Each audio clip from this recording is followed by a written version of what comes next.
because it's clear. You know it's clear. You're in for some adventures and at least a few good beers. So come get lost in a story with us on a plane or train or in a bus. Bring your curiosity and never topography. What's going on, everybody? Welcome back to the Tapography Podcast. We got a good one for you today. Going over a couple books, a couple beers, and we're going to get into it. But I am always together with my other dudes. With your dudes. With my dudes. We got David and Aaron. Introduce yourselves. Go. I'm one of the other dudes. I'm David. Hello, dudes. I am also a dude. I am Aaron. It's nice to see everybody here today. It's been it's like right after the holidays for us, so Yeah. it's like been I think it's the first time we've seen each other virtually Even otherwise since on video. since then. Yeah. Even on video. Yeah. How was everybody's holiday? I got to say, now that we're here, I didn't miss it. Didn't miss it? Like it was bad, or was it Like we can go ahead and turn off the video. Which way it Go ahead was? and turn off the video. Yeah.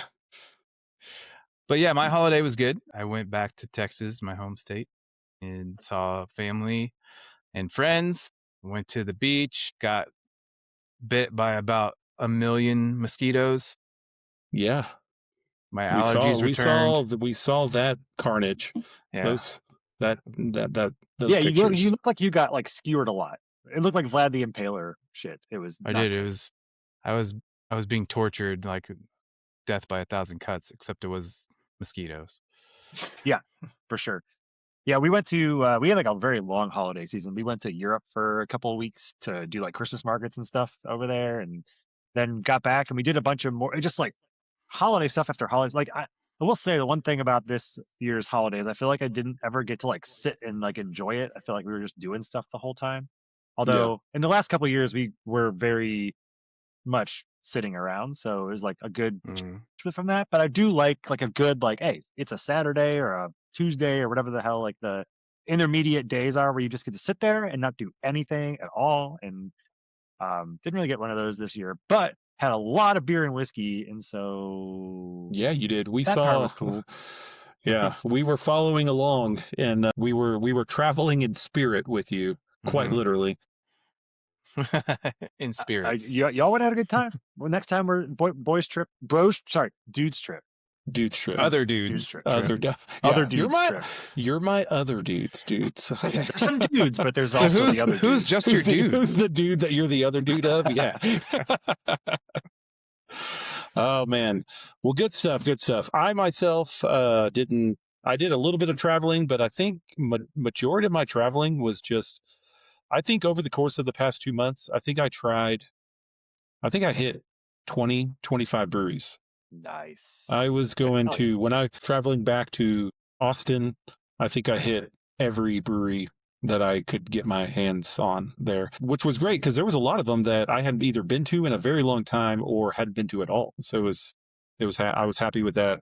Austin's kind of weirdly going through something the opposite of Denver. Denver seems to be closing down breweries, but Austin seems to be opening them up. But yeah, so we'll dive deeper into that another day. So today, guys, we had a great book. I actually very much enjoyed this book. We knew nothing of this book going into it, kind of thing. No, not at all. I had never heard of it. I didn't know anything about it other than that it was. I do remember when we looked it up the first time. I was like, "This is recommended for people who liked another book that we had read." And, in the past. prior I was like, book that we well, read. I'm kind of down for that. That's cool. And Yeah, it so- didn't disappoint. For anybody that's new to the show or just following along. So what we do is we try to pick a book, typically an adventure-based book, action adventure, anything like that. And we'll kind of deep dive into it, ask questions, anything like that. But we also try to match kind of a drink, primarily a beer, to it. So the book that we read this time was Above the Fire by Michael O'Donnell. This one, before we really get into the book, but the general consensus, or really the overall kind of, would you say, one or two liner of the book was, I would say that it was a relationship between a father and his son. Absolutely. Doug and Tim. Doug's the father, Tim's the son. as they survive a winter of isolation, and they really focus on their ability to overcome fears and uncertainty. That was really my kind of like one-liner takeaway from it. Before we dive into the book, let's play a little game that I like to call What's in Your Cup. So let's start off with Aaron this time. Yeah. 100%. Kind of, with everything that with the very little that we know about the book so far, what's in your cup and why? 100%. So I think this is a beer that I've had before, but as soon as when I was reading this, I was in Tahoe, and so Of course. got the opportunity to pick some of this up while we were there. This is from 50/50 Brewing Company, and I think it'll make sense when we get into the book. But this is the Donner Party Porter, which That's awesome. is Nice. delicious 7.2% porter that will get you through the harshest winters, let's put it that way. And it's delicious, and I think it plays really well into the theme of this book, which is survival. And so that's I'm really enjoying it. I wish I had more of these. This is my last one, which is really sad. Nice. I know you. I think we all love a good porter on a winter day. Absolutely. Yeah, and I think I think blustery winters in Northern California. Yeah, I was like, at least two of us are getting. We're experiencing winter days winter right now. It is there are feet of snow outside my house right now. So yeah, it's good. David, let's go with you. Yeah. So this one, I'm pretty sure we've all heard of it. I've definitely had it many times before, but when I saw it, the name of it and the can just kind of resonated with this story. So it's from a brewery that we've all been to together in multiple locations, actually. Nice. But this is New Belgium's Mountain Time. Nice. It is So- always Ooh, mountain nice. time where we're at. 100%. And if you've read this book, there's a lot of time spent on a mountain. Mhm. So it just felt very appropriate. When I saw it, I was like, "That's the one." A lot of mountain time, if you will. A lot of Yes. mountain time. Quite They literally. spend a Would lot you of say mountain we time spent in some- New Belgium? Yeah. Some time on the mountain? Yeah. I mean, technically they're in New Hampshire, so If you Yeah. had to describe your time, How would you describe your time? how would you describe it? Would you call it a valley time? No. no. What's the opposite of valley time? Yeah. So for me, I know every time we read a book, we kind of do this. I don't know if I've run across a more apt beer just overall. It's always either, with me, it's always either, oh, the can design was really good, the name was really good on one, or the type of beer or anything like that. So this one for me, I picked this, I think I even found this beer before I even finished the book. So this is from Woods Boss Brewing Company Nice. here in Denver here. The can design, I'll show you this without showing the name. Oh yeah. Yeah, So so first Awesome. off, this is a winter. listeners, that is a beautiful white, Yeah. like stark white can with some very nice geometrical deer hanging out. And trees, some pine trees. So it's pine trees, deer, snow, winter. There's a cabin in the back. It's a winter warmer, orange peel, vanilla, cinnamon, and cloves.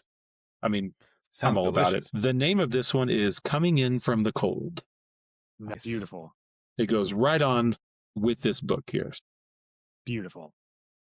Yeah, so that's what we have in our cups. What's in your cup? Thanks for playing What's in Your Cup. What's in your cup? Yeah. So Do, do, do, before do. we dive into the book itself, before we deep dive into it, do you guys want to take a break real quick? Yeah, let's Sure. do it. I think it's Take a time. All right.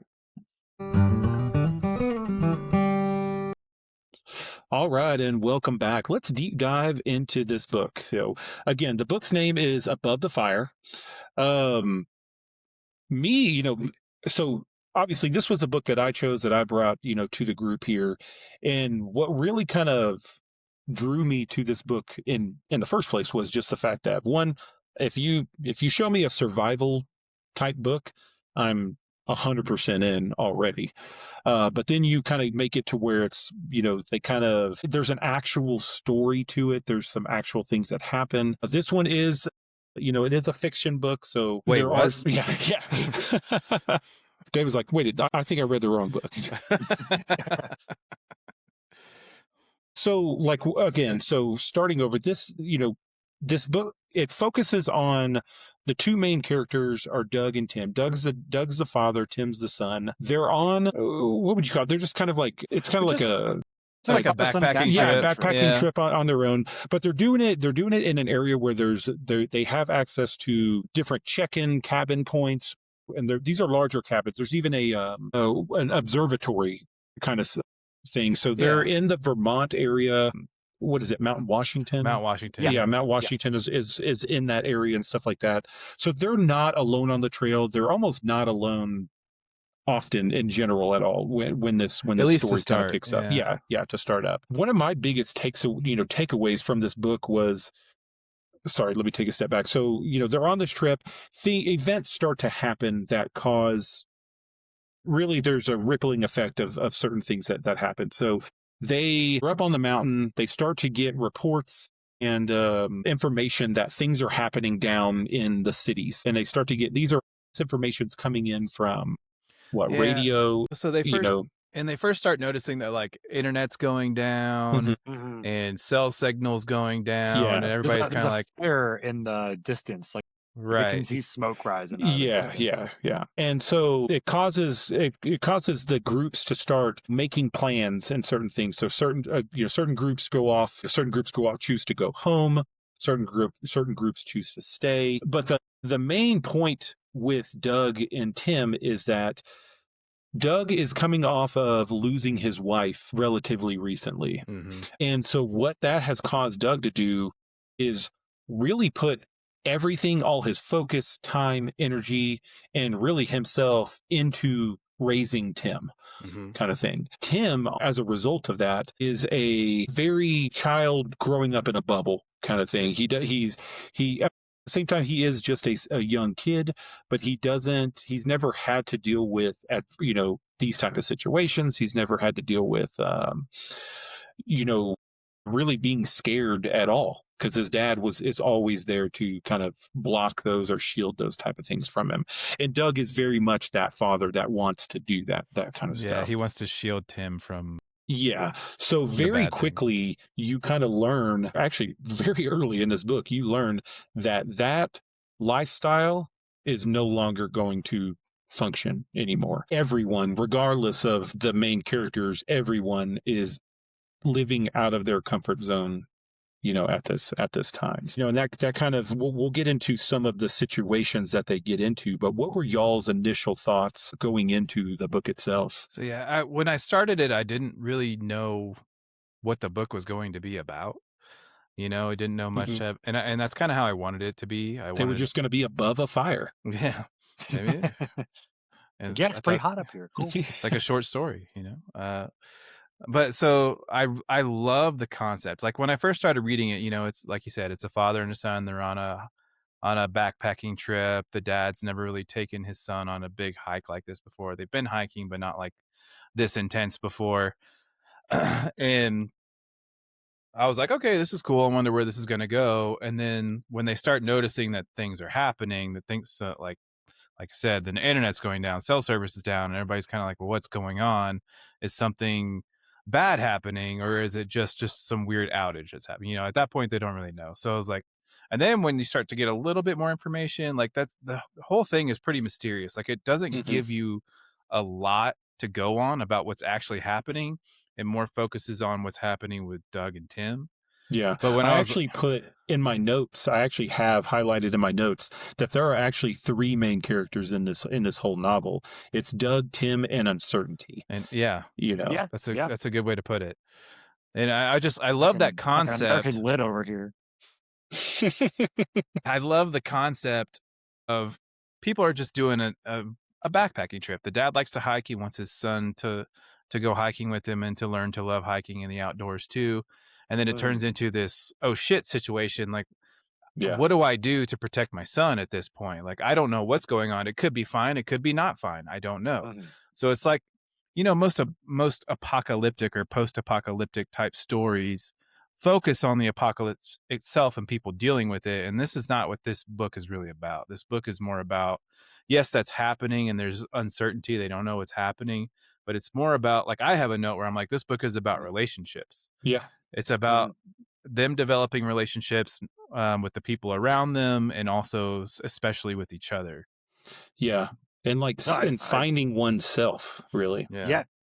Well, I totally agree. I think, you know, and we'll talk about it as we go, but the biggest, and I'd actually like to hear Dave's thoughts on this too. So I feel like whenever you read a book, like you tend to like self-identify with a character in a different way. And I think that probably changes based on what your current life situation is versus what's going on in the book. But, you know, obviously the two main characters being, you know, Tim and his dad, it's like, you just can't like, Tim is the kid he is the, like he's taking care of him and himself, right? Like Mhm. he's taking care of his child, he's taking care of himself, and his child's like kind of not a burden, but it's not like this. He's not actively participating in the survival component or really the hike. He's just like kind of there and He enjoying doesn't. himself. And Doug's like kind of like there's the one thing I really liked and also sort of found a little annoying, and maybe this is a self-reflection too, of like there's a lot of this like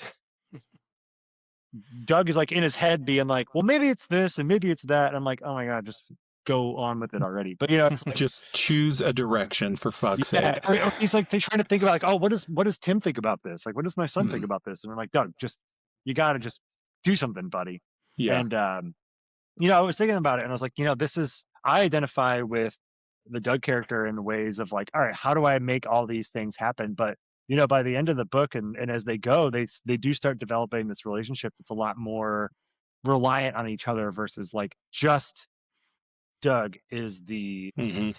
only person who kind of has any like real say about what's going on and any real like input on how do we be successful. Although he is like the overarching like person in charge, that he does rely on Tim like more as it goes. He does. Yeah. He teaches Tim more thing. And Tim, the thing about Tim, he's at an age where he just doesn't have patience. He doesn't Yeah. know what patience is. And as I am a father, so I understand. I related to Doug quite a bit in a lot of these situations where he's like, okay, how am I going to handle this so this kid doesn't lose his mind? Yeah, Right? I bet. I was gonna say I was super curious to hear about that because that's Yeah. like you're the guy of all the dudes. Yeah, the of one all who- the other dudes. All the yeah. First other off, dudes, remember, so- you guys are the dudes of the other dudes. The dudes. So I mean- that's my thing. Like so I kind of ran. You know, when we do these shows, we kind of deep dive into some information about the book or anything like that, and you do run across other people's opinions, and Mhm. every now and then I would run across one where it's like someone didn't like the character arc or something along those lines, and I'm like, I loved the character arc. These were actual character arcs. Yes, Like the this people- character they was not acted the like same people fucking act. person by the end of this book. Neither one of these characters was the same fucking person. No. You And how know? could you be? Like But- there was actual growth.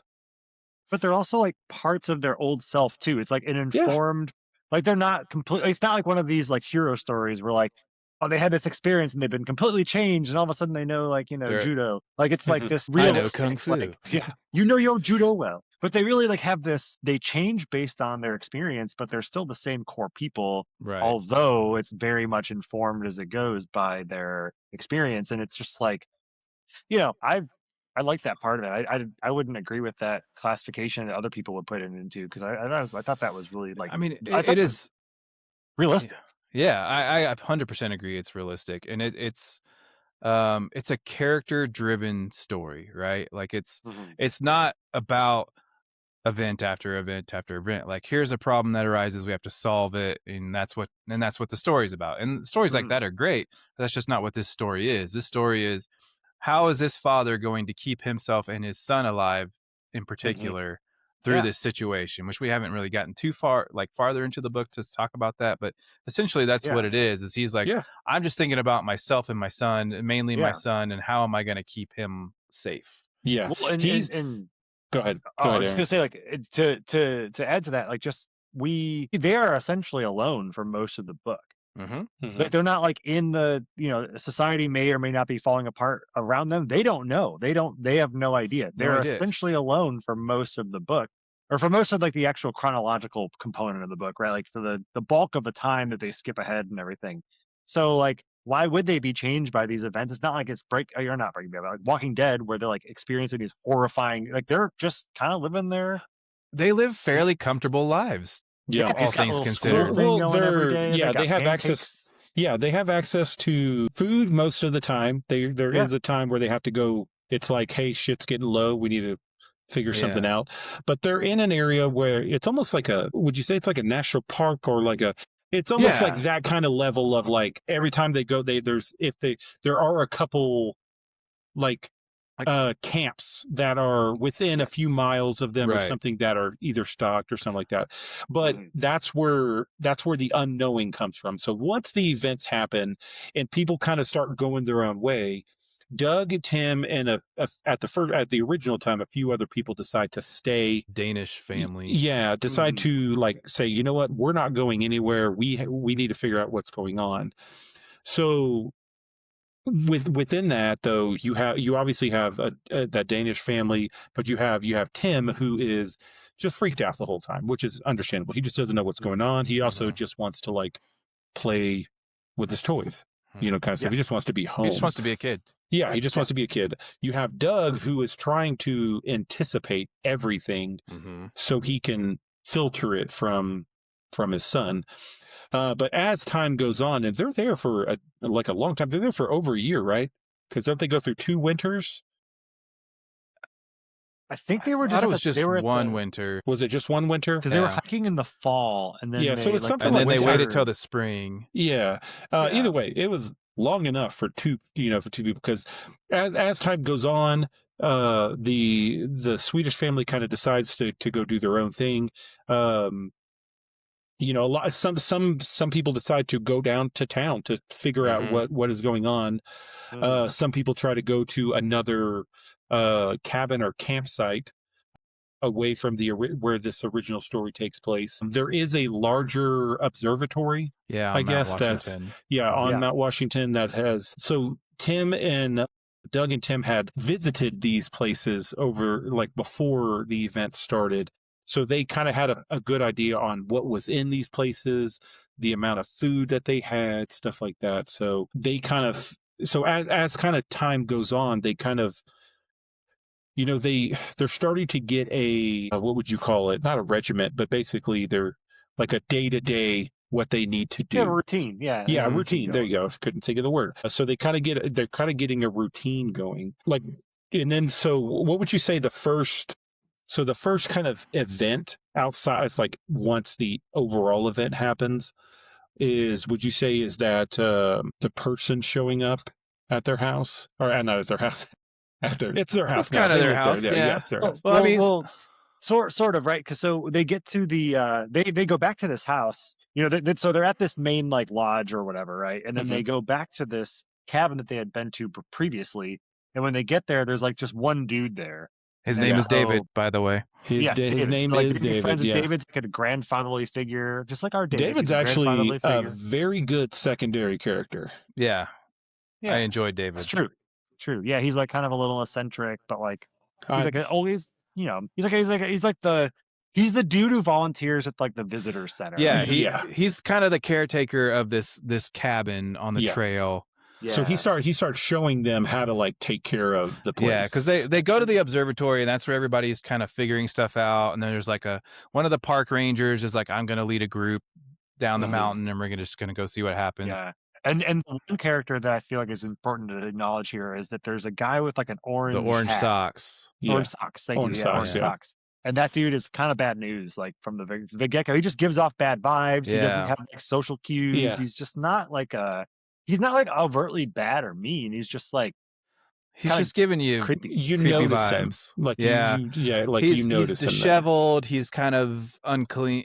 He's not. Disheveled, He's yeah. unwashed. He's not.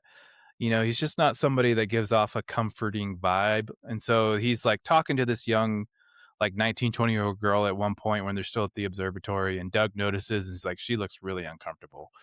And I feel like Doug's nature is like, I'm a caretaker. I want to make sure people are okay. Mhm. And so he kind of goes and asks her questions and pulls He her away cock from blocks this. is what he Yeah, does. That's exactly what he does. But it doesn't pay off for him, really. Mm-mm. But he But yeah, so he gets her away, and then the guy in the orange socks, you kind of take notice of him even as a reader. You're like, Yeah. this guy is not the last time you're going to see this guy. Yeah, But then foreshadowing, a little bit of foreshadowing. And so they decide, Doug is like, I'm not going to stick around in this main area where there's a lot of people. I got to think about my son and how to keep him safe. And the safest thing I think for him is to get him away from other people, because I can't trust these other people. So they go back to that original cabin where David is the caretaker. Mhm. And they actually startle, like they get back there and David's kind of closing things down for the season. And they startle him and he's like, I did not expect anybody to be back here. But like you said, Matt, they're like, look, we don't know what's going on. We want to stay up here for the winter. Mhm. Can you kind of give us some tips and some guidance on how we can survive here? And so David shows them around. He's like, this is where the food is. Let me show you some other stuff. There's some rifles over here if you need it. This is the room where I stay in. It's not as warm as some other places. But David is, he's like, I'm not going to stick around here. You're welcome to stay around here. And one of the things I liked was David was like, I always take a little nip of whiskey before the end of the season. Would you like to have one with me? And so they have a little nip of whiskey, and then they talk, and David's like, look, I have a daughter that lives about 3 hours away. I think I'm going to go try to stay there and see how she's doing. Do you want to come? And Doug's like, well, can I just think about it overnight? And he's like, sure, I'll check in with you. I'll hike down. I'll check in with you at 6 a.m.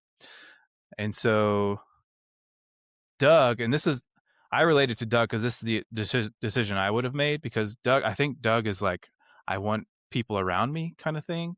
And so he's like, you know what? I think we are going to join David with his daughter and try to live out whatever this is and however long it takes for things to get back to normal. Mhm. And so he tries radioing David, and he's getting no response from David, right? Or I think he does like in the evening, right? Because David gets down there and David's like, yeah, a car drove by. It's kind of crazy down here. I don't know what's going on. And then he's like, I'll talk to you in the morning. Then they can't get a hold of him. And in my head, I was like, what the hell happened to David? David's Where did dead. David go? Yeah, David You died. were concerned about David, weren't you, Dave? You can't just kill David. Every time a character would be like, all right, I'm going to go down the mountain and I'll call you. You're like, I'm never going to see that guy again. They're gone. That guy's gone. Yeah. No, you're right. And that's where it's stuff like that every decision had to be based on a variability of unknowing. Mm-hmm. The isolation, it was either, look, we're up here, but we're alive, we're relatively safe, and we have food. Mm-hmm. Everything else that this could happen, we could go here, we could do this, has a huge variant of, I don't know what the hell is going to happen down there. Because the other thing is, what is actually going on is a huge unknown. If you are going into the story looking for like, oh no, this is a full post-apocalyptic, the government was doing, no, this is not the story for you. Because it is just literally just almost kept in the dark, Right. kind of thing. Like it is what is it, the 13th Warrior type thing. It's just a monster in the mountain that we don't know about. Yeah. Yeah, and I found myself like, I want to know what's happening. I want to know. I know, right? Yeah, I was like, what's the other? This book could be like a right? Like, Yeah. Like you still don't know. I'm not going to give too many things away, but like you still don't know what caused all of this by the end of the book. Was it a terrorist attack? Was it a terrorist attack? Was it somebody attacked the grid? Somebody, This isn't a resolution book either. No. No.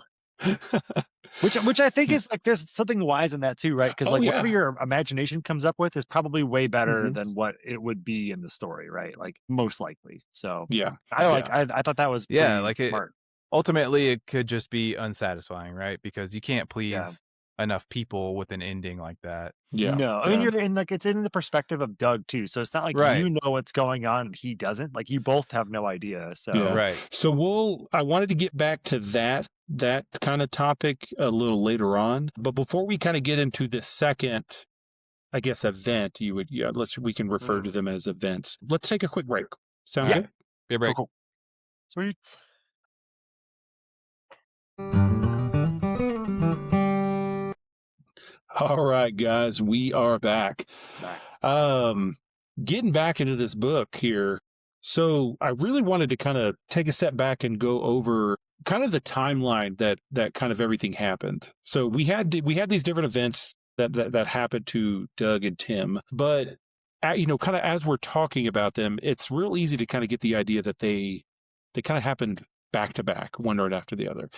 But these guys, Doug and Tim, they were I wouldn't call it trapped at all, but No. they were living out of this cabin They for chose to winter down. yeah, they chose, you're They right, they did. chose that was almost an exact phrase from the book to winter down.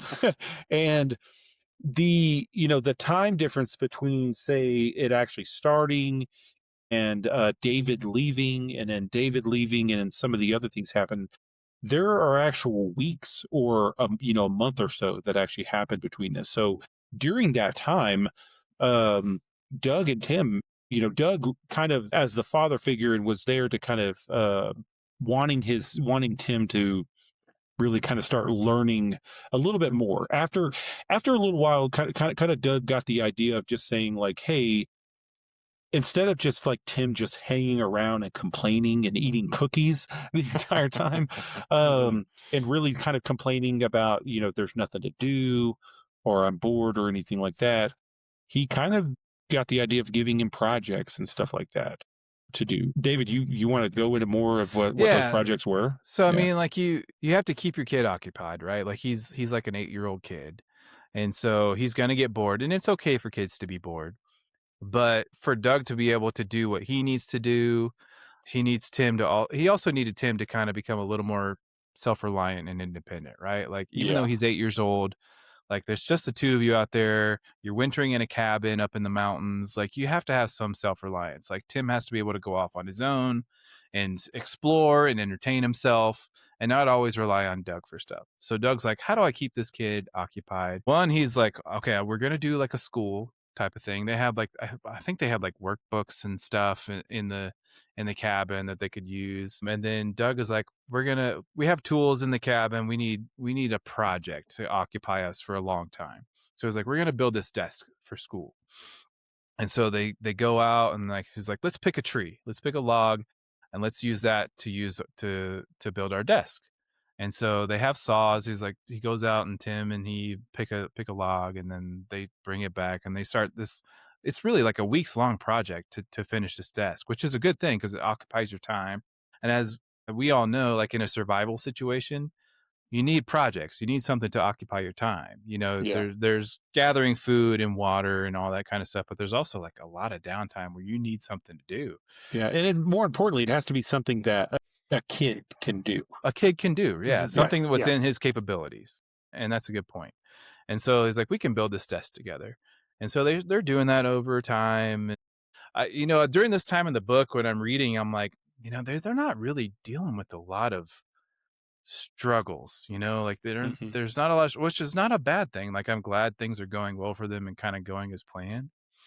But there was part of me that was like, I wish there were a little more problems to solve. Yeah. Because as you But know, you almost didn't want them to be just like stuck in there. You know what I mean? Like, no, the tornado doesn't need to come out of nowhere and just, No. Right. like, I didn't want it to be like that, but just like, okay, we ran out of this food source, so let's find another one, Yeah. that kind of thing. I didn't need it to be like The Martian where they're doing complex physics and math.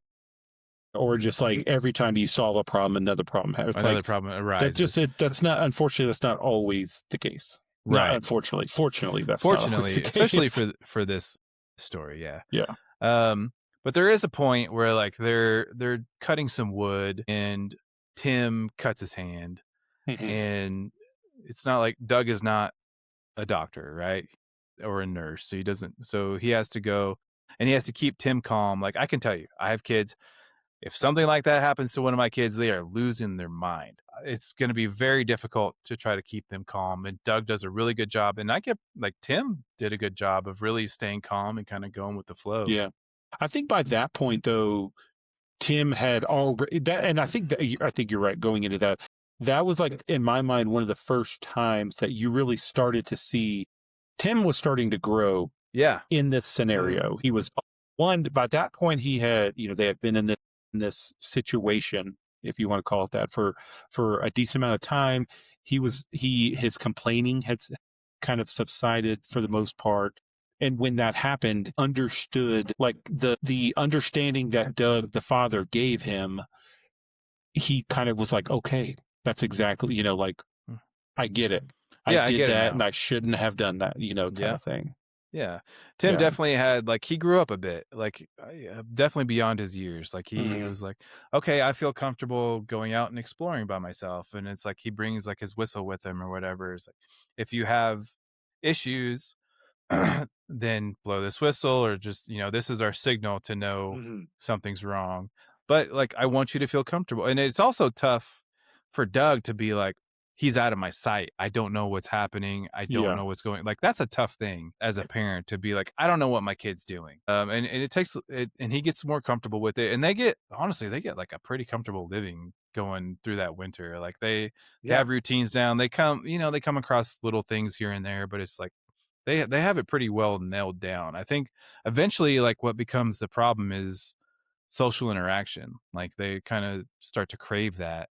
And it's like, we've been, he loves his kid, and he's like, we've been here for a long time, but maybe we should start seeking out other people and see what's going on. That's always like the underlying question. Do we Mhm. continue to stay here? Mm-hmm. Do we, kind of thing? And you hear Doug in his inner monologue, he's like constantly thinking about that. Like, Mhm. should I go? Should I stay? Should we go see if somebody's back at the observatory? Mhm. Maybe we're running low on food. Should we go see what kind of food they have still? Yeah. I guess we should mention that a lot of the dialogue is inner monologue from Doug, the father. Yeah. He spends a lot. I was talking about this earlier. He spends a lot of time, like, not second guessing himself, but just sort of like, am I doing the right thing? Is this Mhm. okay? Is Tim getting, like, is it going to mess him up or whatever? It's like a lot of that sort of thing. Like, oh, I need to be more. The one thing, not the one, but the biggest complaint about the book that I actually had was how much real time realization that Doug has about how he's treating Tim and about how he's like approaching him, about like, he's very all I'm going to say is that Doug is super insightful about his own actions in the moment. He's Yeah. like, Yeah. he's like, oh yeah, he'll stop himself from being angry and be like, I'm like, that's not how people normally work though, right? Like, but they're gonna be angry and they'll come back later and they're gonna explain. It's like, he didn't say that thing that he was gonna say, and that really was what kept Tim from going Yeah. off. Yeah. I'm like, The I'm like, dude, restraint that Doug has. yeah. I wrote a note in my book that was like, no one is this self-aware. No, There's no one nobody. is. There's But no Doug, the best. Doug, you being this self-aware actually makes me fucking hate you. That's how I was going with him for a while. I'm like, oh my god, it's You're super making kinda me kinda realize cringy. my inadequacies. Yeah. So Aaron, you want to get us into kind of the next, I Yeah. guess, a problem or sure. event that happens? Sure. There's So kind of we a big mentioned event. earlier. So we mentioned earlier the man with the orange socks. So he makes several appearances. And I The think we man with the orange socks. So at one point they're going to run out of food, right? And so they have this cabin that's stocked. They got from David that they are trying to caretaking and also living a normal kind of routine life in, just the two of them. But they're about to run out of food, so they go back to they kind of time out some opportunity to go back to Mount Washington. But although in sorry the to- meantime, before that happens, Yeah. though, the man with the orange socks like shows up at their cabin, and he's like the last person that they want to see there. He is a unwelcome presence at best, we'll say, and they kind of tell him to fuck off and to go Yeah. home, and at gunpoint, essentially. Yeah. I mean, Doug literally tells him, "I will kill you." Yeah, you come like, back here, I'm gonna kill you. Yeah. That was like the kind of like Doug's balls dropped at Yeah. that moment. Like he didn't, he went into like, I wouldn't call it fight or flight. It was fight for survival. He knew Mhm. that there was no good can come from this guy knowing any information that was going on. Yep. Kind of thing. And the guy's like, "Look, I have no food. I just hiked over here for however long. It was hard to get Mhm. here." But Doug was like, "No, man. Like, he's like, no, we're not having this. We're not having you specifically. I Yeah. can't trust you around my kid.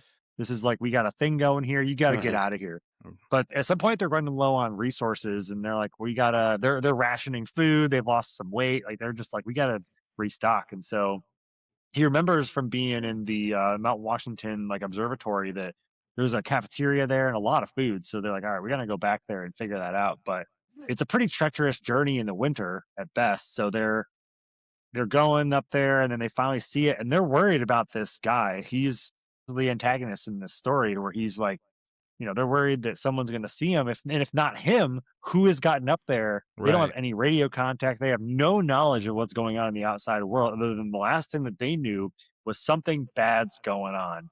And so Yeah. they get there, and they, Doug gets kind of, I'm picturing in this like the beginning of GoldenEye.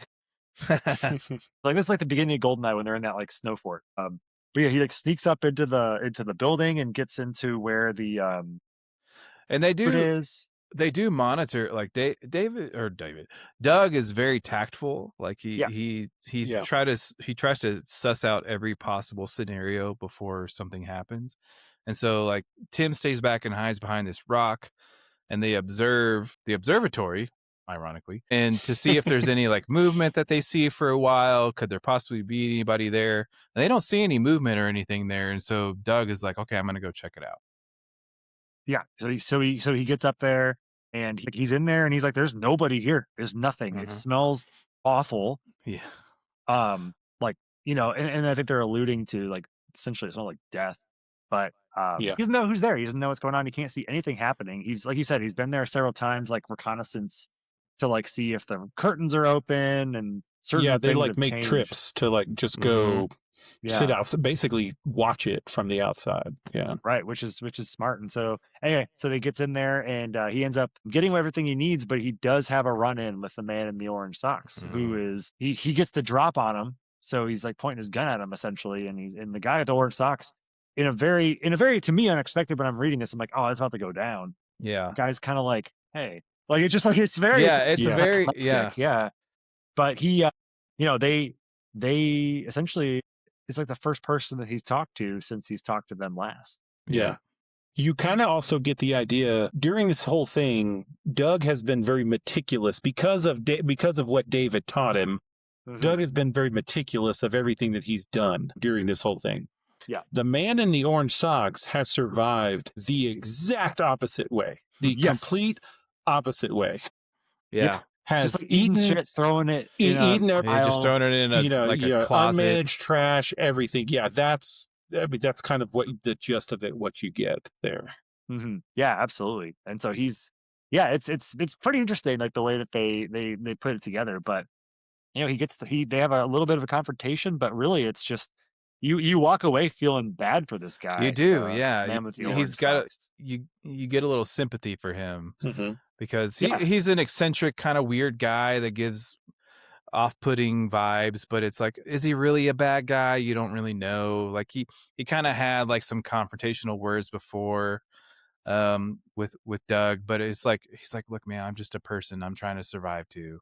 Mhm. And he's like, I'm really like, he kind of knows. He's like, people don't like me, so Yeah. I have to Right. figure out how to do things on my own. Yeah. Yeah. So- And you end up kind of feeling bad for this guy who's essentially, one thing that Tim and Doug have had is each other. And this Mhm. guy in the orange socks has been alone the Has entire had time. nobody. And he was Yep. alone before this all started. And so you get this minor character growth even with Tim and Doug, where they've like become better people, or they become different people, but in a good way. And the man in the orange socks has either stayed the same or regressed. And it's just like, you feel, I came away from that whole episode feeling like, man, I feel bad for this dude. Yeah. Yeah. And I ugh. think he kind of also craves social interaction. Like like I said, this is a book about relationships. And I think Mhm. the man in the orange socks wants a relationship. He just Mhm. doesn't know how to do it. He doesn't know how to do it. He has No, no, he doesn't. clue. No I mean, clue. he's wearing orange socks, guys. He's wearing, I mean, come Come on. on, man. You know he's wearing flip-flops he's wearing sandals and socks. He's He got just- some yeah. Tevas or But some He's got Birkins. jellies. Yeah, but I didn't want to skip over too. There was one other growth, like character growth, that happened during that whole thing.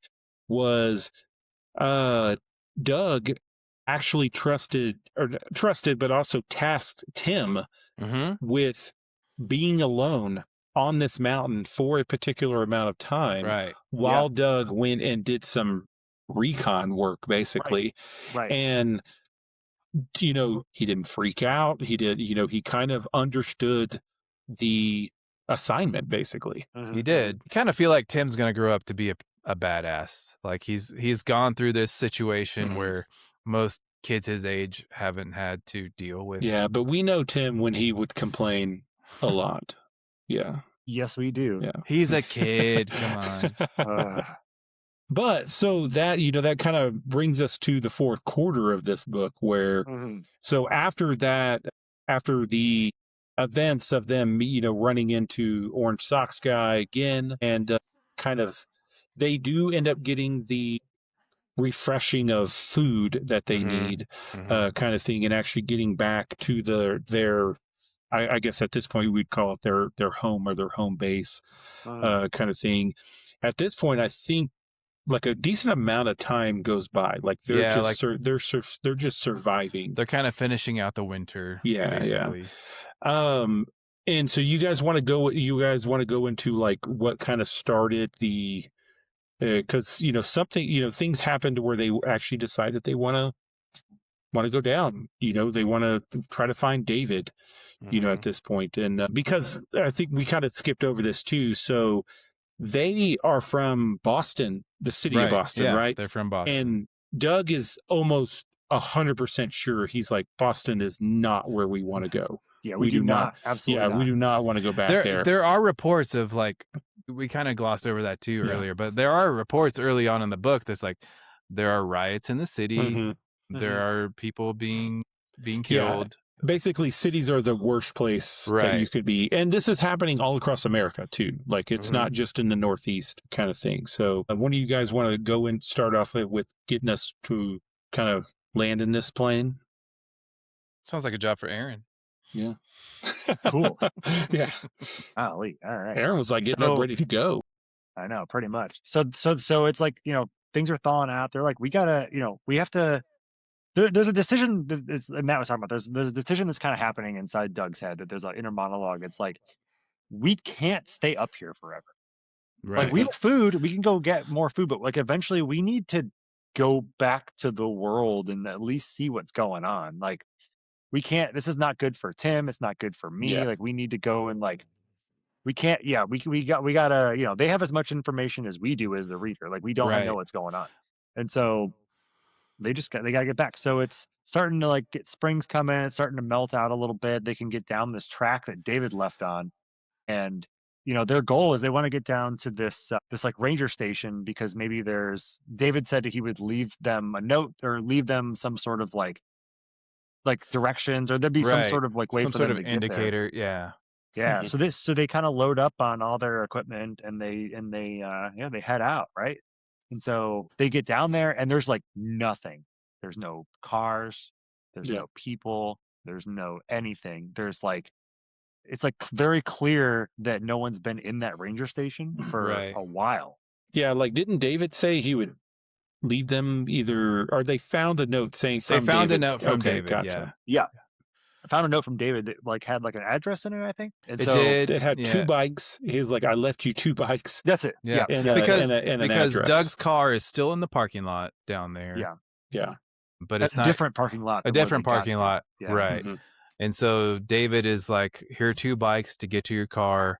He apologizes. He's like, I'm sorry I didn't respond that morning, but he's like, I had to get out of here. Yeah. And so I think in the one of the most like, honestly, I almost found it a little bit jarring when I'm reading this, because it's like the first thing that you as a reader have with the outside world too. And in that whole time span, it's not a long book, but it's like long enough It's where you not. feel like, oh shit, I don't know what's going on. One of the things sorry to cut you off, but one of the things I like about the book is you're experiencing all of this with Doug. Yes. Yeah. As Doug that learns too. things, that's when you learn things. Like there's no side narration that's like, this is what's going on, but Doug doesn't know. And like, you don't know. You only know what Doug knows. Yes. And agreed. so as he's making decisions and like talking things out in his own brain, you're kind of thinking with him like, hey man, you should do this. I feel like this is what you should do.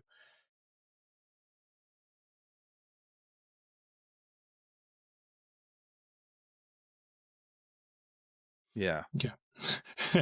We chose your own adventure book.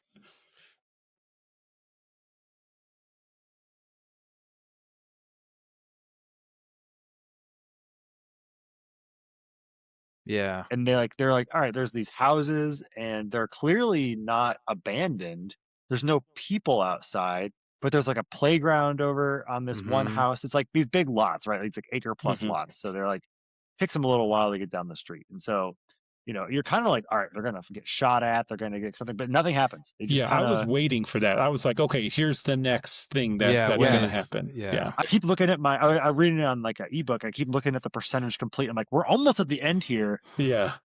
What's going to happen? And so they get to the house that was on the address, and he's like, Tim, you got to wait outside. I'm going to go in here.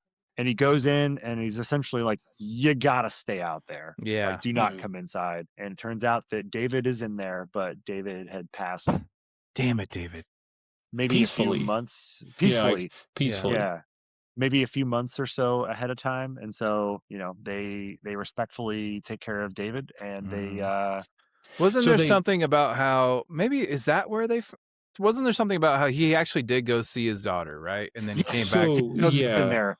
He went and to then go he see came his back to his daughter. own house. That's Yeah. right. Yes. He said that Just in the everything note. about the outside world. But Yeah, he said that in the note when they found, like when he left them the bicycles. But on their That's right. way to see David, they, again, this is coming from the narration of Doug, is one of the houses that I almost want to say it's like his neighbor or one of the houses on that street had a bunch of kids' toys. That's what it was. yeah. Yeah. outs- Little kids' toys. Yeah. So yeah, once they put David to rest the correct way, Mhm. they for one, let's not gloss over the fact that again, Tim grows.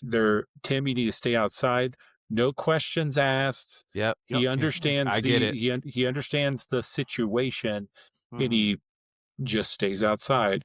Whereas, a year before that, maybe not He even would a have year. asked a million questions. Yeah. Yeah. Million. Oh God, we hated Tim. Like we hated him as a character. Yeah. It turned out when you just put kids in life or death situations, Yeah. they really become very palatable. He did But get yeah. annoying, but I kind of I get it. Yeah, you get it. I mean, we all get it to You a certain get it. extent. We get it to a certain extent. But it's like, oh my God, man, stop asking me questions. Yeah. Like let me figure literally, this it was that simple. The difference was Tim. They are out of all they have is oatmeal cookies, and it's a big deal. Whereas now, Tim, I need you to stay outside. Something is happening. Yeah. Yeah. And no And Tim is like, questions I get asked. it. If I Go don't do cut it. you back, you need to go back to the thing. Yeah, and go you're down right. the Didn't he hill. say that? Yeah, Yeah. he gave him a contingency plan, Yeah. Yeah. kind of thing. Like, Yeah. so then the story the novel ends with them going to that next door neighbor, Mhm. driving up or riding up on their bikes because there were signs of people living there. There were signs signs of of life. other children. Mhm. And I don't think the people actually come out, or the novel just kind of No, ends. And No, it they don't ends right ever. there. Yeah. So that in itself is above the fire. Okay. So what I wanted to do, with everything that we know now, kind of asking you guys. So a couple questions and kind of just seeing where this goes. One, let's start off with David here. Would, giving what not even giving what we know now, just in that situation, would you have stayed or would you have gone down the mountain or to another camp?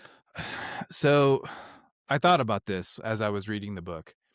And I do think I would have tried to go with other people. Like when the park rangers were saying, we're going to take a group of people down. Mm-hmm. You're welcome to come. I mean, and again, I have kids, but I do think I would have tried to at least to go see what's going on. Like I would Yeah. have gotten down to the parking lot, assess the situation with, I mean, there's small town around there, right? It's not a big city, but just kind of assess what's going on. And then at that point, if I feel safe, okay, I'll try to go somewhere. If my home's close enough, maybe, probably not if I lived in Boston, but like if I had another option that's close, fairly easy to get to. Take the car. Yeah. Take the But car. Get in the Harvard- car. Harvard Yard. Ah! It's got smart pox. It's a fucking ghost cat. But yeah, I think I would have, because for me, like, I do like my alone time, don't get me wrong, but I think I would have craved that, like, societal interaction. And I Yeah. would have wanted to Oh, kind of like make decisions as a group. Oh, dude, straight up, I would have been just too curious. I would Yeah. not have been. I've been like, "What's going on? I gotta know. We gotta Yeah. get somewhere." And like, honestly, they had that the people from Denmark. I was like, "Those are my people. I'm gonna stay with them." Right. Although I will say that one woman was like a little. I don't She know. was a little pushy. Like, she was impatient. She was like, your kid's too slow. Why can't you keep up? And he's like, Yeah. She was what they call Yeah. a loose cannon. She was a little bit of Yeah. a loose cannon, and I'm like, "You're gonna get us killed. Like, maybe stop doing that." yeah, like, he's just an 8-year-old kid. He'll make his way. But yeah, I think I would have tried to at least, like, because I think in that situation you're safer in a group. Is just my natural instinct. You're safer in a group, so you can get down there and then make group decisions and be like, okay, this doesn't feel safe, maybe we should go back up there. And then Yeah. you're still in a group situation where everybody can contribute to whatever. Yeah. So we were saying this at the beginning of our I don't know if we said it on air, but we said it on our conversation about how like this feels like a prelude to the Dog Stars, if you will, Mhm. It does. to it in its Like own way. maybe the Dog Stars is happening kind of at the same time, but in Colorado. Right. And so Mhm. I kept thinking, like, when they were going up to that house or whatever in the very, very end, do you remember when they were talking about the Dog Stars about how, like, oh, yeah, like, I can't remember the guy's name, but, like, the sharpshooter dude who Yeah. he shared a thing with, he would just, like, gun down people as they were walking into the camp. And I'm Yeah. like, that could be any of these people. That could be any of these people. Any of 'em. Yeah. These people. Yeah. Well, and I think that was going back to that episode, that was a big rift between the two because that guy didn't care about anything, but the other guy Right. actually understood and cared and was like, those are people. You don't know Yeah. that they're bad, Yeah, you right, know, right, kind right. of thing. Yeah, The Dog exactly. Stars, I guess they would be happening at the same time because the Dog Stars, the event had happened a while earlier. And it was like and- a pandemic virus. Sort Right, of. it was a virus But we don't know, situation. we don't know. One could have, caused, who knows? You could But- have. Who knows? So that's great. That's good information. And I liked your answer, David, there. For you, Aaron, I had some notes here, but the way I wrote my question, I'm like, I don't even understand it now.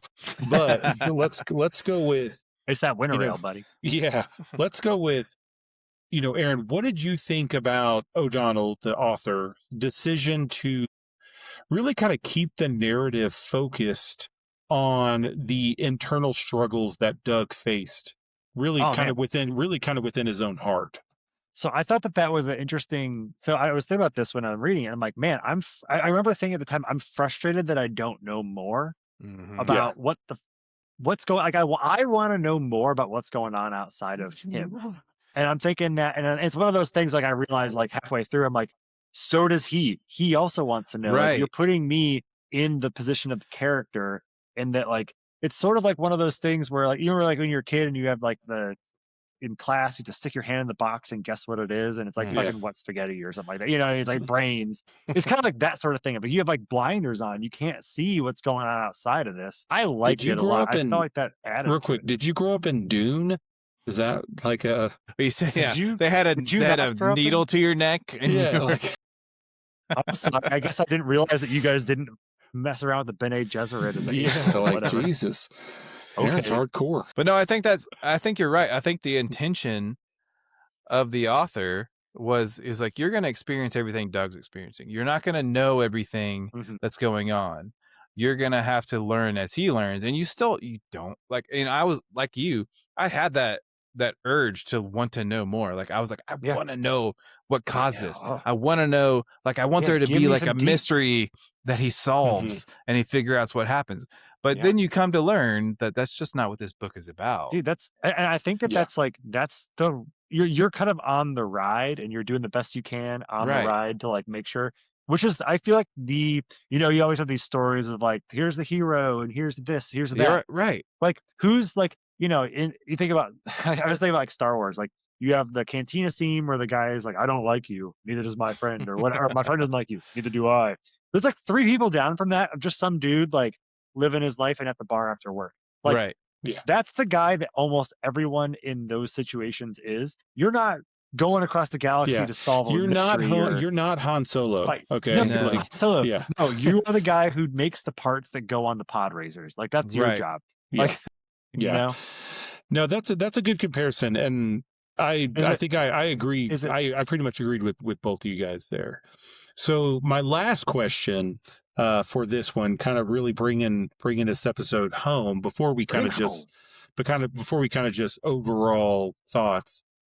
And I'd like to hear from both of you guys because I have my own opinions on this, but I'm almost positive it's going to match with you guys.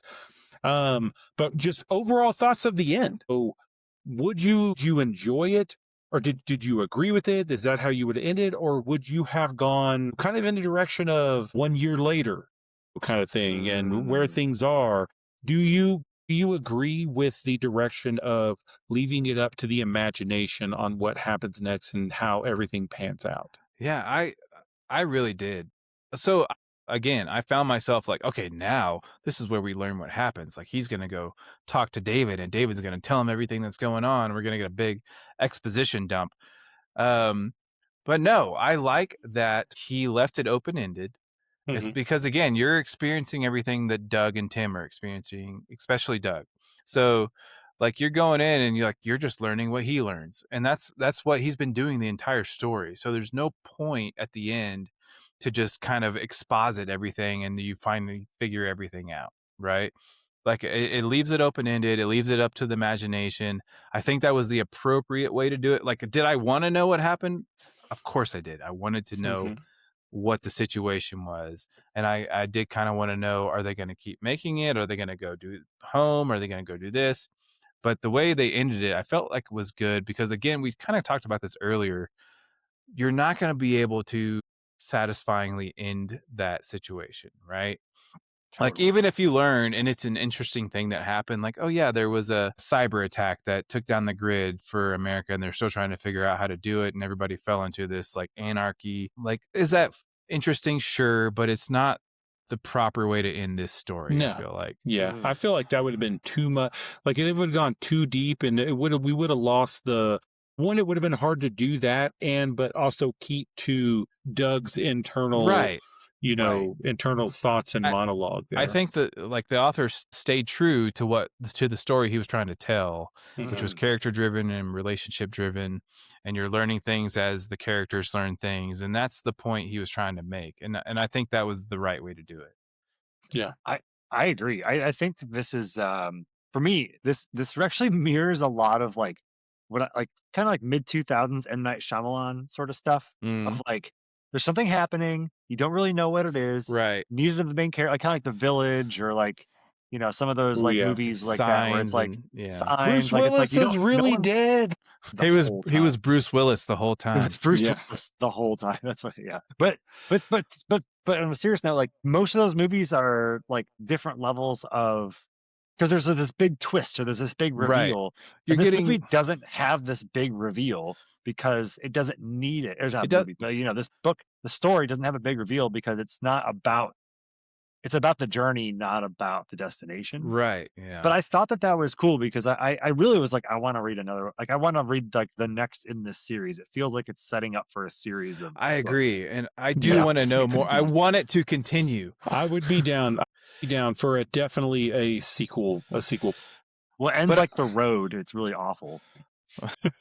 But I wonder how do you continue that story, because this story is about how Doug and Tim survive in their relationship and them together surviving, right? And so how do you continue this story now that they're off the mountain? Because it's not interesting for them to go back to the mountain, right? Right. So what's their next step in their journey? We're bringing in Prison Break type writers here, okay? You're gonna spend a whole getting off the mountain, and then the next book we have to go back. Let's go back to the mountain. There's other places besides the mountain. Yeah. We escaped the mountain, but guess what? The answers we need are back on that mountain. Exactly. And somehow Tim is the answer to this whole thing. Yeah, Tim was Bruce Willis the whole time. Tim was Bruce Willis the whole time. All right, He's guys. the one. So we read the book. My thoughts on it, I very much enjoyed it. I loved the world building. I enjoyed really kind of the character building, the character arcs in general. I liked the aspect, honestly, to me, it was just a fun read. It was a good, Right. fun read. It wasn't, I mean, it's nothing life changing. We spoke about this before. Would I sit here and read this book, again next year? Probably not. But you know what? This is a book that I would recommend to someone who's just Sure. looking for a fun, good read. 100%. I'm actually pretty sure I've already recommended this book to people. So, of Above the Fire, what are y'all's final thoughts? Let's go. I will say that I was a big fan. I liked it when I was reading it. I like talking about it again now. I would recommend it to anybody who is on the fence or anybody who needs a book. I will also say it was a quick read. I think I read the Very- whole thing in like 3 or 4 days. Like it was, and that wasn't Yeah. like trying. It was like it pulled you in. It wasn't very complicated, but it like really set a nice setting, and it was very pleasant. If you're an outdoors person at Mhm. all, this is a good book. You will enjoy it. Yeah, even I think the audiobook was under 10 hours. Oh yeah, it was quick. Yeah. Yeah, I would definitely recommend it. I enjoyed it. Like I said, I went in with no expectations intentionally, and it started off a certain way, and I was like, okay, I'm in, because we all like hiking here, we all like camping and outdoor stuff, and it's like just for it to be like about a father and a son hiking in Vermont, I was like, okay, I'm into this. I want to see what happens. And then it kind of takes this turn that I didn't expect, where it's just like, oh no, this is turning into a survival situation where there's like stuff going on down in civilization that we don't know what's happening.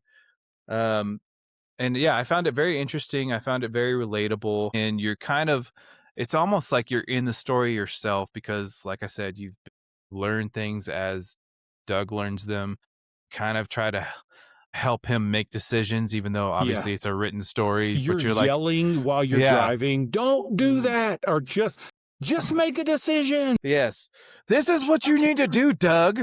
And so you get invested. You're definitely going to get invested in the story. And like y'all said, if you're into hiking or outdoors at all, you're going to enjoy this concept. It's such an interesting and unique concept. It is. It's not really violent. It's not like sexual. It's like No. strangely, it's like a very like moderately like Yeah, it's tempered tame. book. Yeah. It's pretty tame. And it's weird that we even have to say that this good of book is a moderately, good book. It's just like, it really kind of, the story is what it is. It's just, It's the and people. it sticks to its lane, and it focuses on character building. Yeah. And I even thought like he's talking to that park ranger lady that's like in her late 30s, and he says she's attractive. I was like, oh, she's the love interest. We're gonna see where this They're goes. gonna totally smash like the whole. She never shows up again. Never. She did. Yeah. Like most of the women in my life, they just never show up again. But there you go. That's awesome. Like, I'm so glad you guys liked the book. Again, I think we all went into this novel not knowing a lot of information. I had run across it just doing some research, and I said, you know what?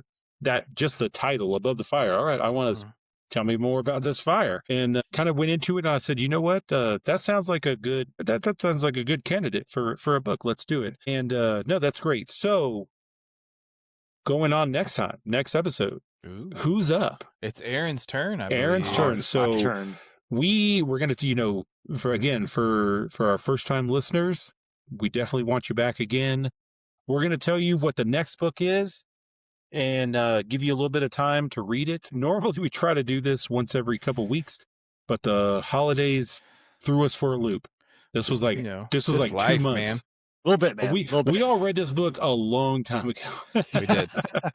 I read this back in like October. Luckily, it's short, so if you need to, you can read it again. You can read it again, right? But exactly. With that said, Aaron, what you got for us next time? All right. I'm pretty sure he's deciding this right now. Yeah. He's doing a Google search. Hold on a second. Yeah. Oh, no. You know what? We got some technical difficulties. Technically, Aaron is being difficult. Yeah, Aaron is being difficult. Let's go ahead. You know what? I need a refresh on a beer. Yeah, well, let's take a beer break. Let's take a beer break. We'll come back with the next book, and it should be guys off.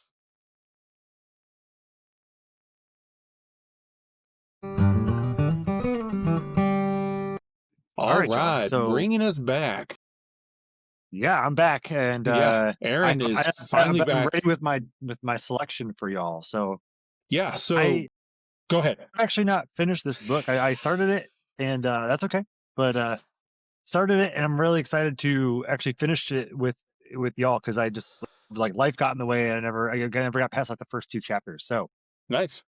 we are going to be reading for our next book together, The Winter Army by Ooh. Maurice Isserman, and it is about the it's about the 10th Mountain Division.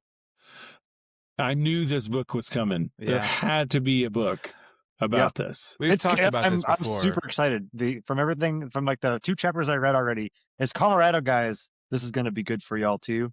But I think kind of we've done a lot of like nonfiction lately, or sorry, a lot of fiction. So I think let's turn it upfield a little bit and Yeah. try out some nonfiction for a minute.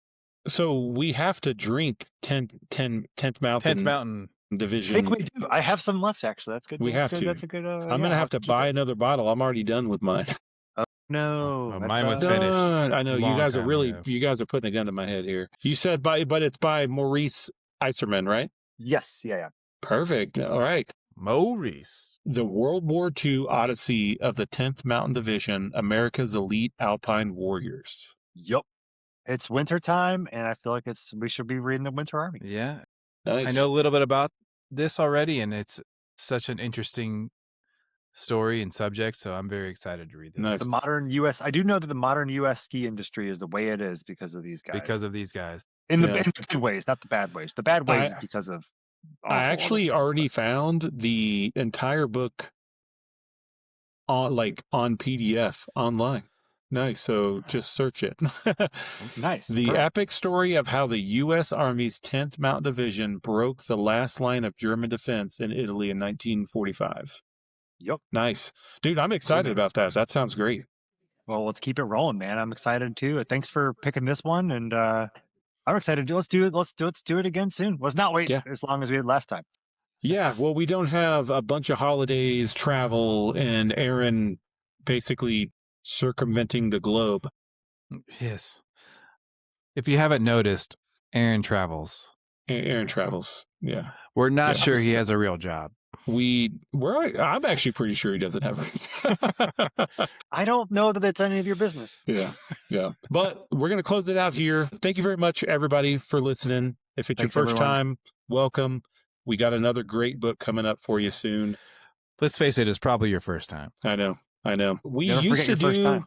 We used to do a cheers, but I don't have one here. Or I don't have a great one right now. But all I'll say is to my dudes of dudes, Your other dudes, my dudes of other Jasper. dudes. your side Cheers. dudes. Cheers to another great book. Cheers, man. Cheers to Jasper. To Jasper. Jasper, buddy. Always in And, our hearts. We will see. We'll catch everybody next time.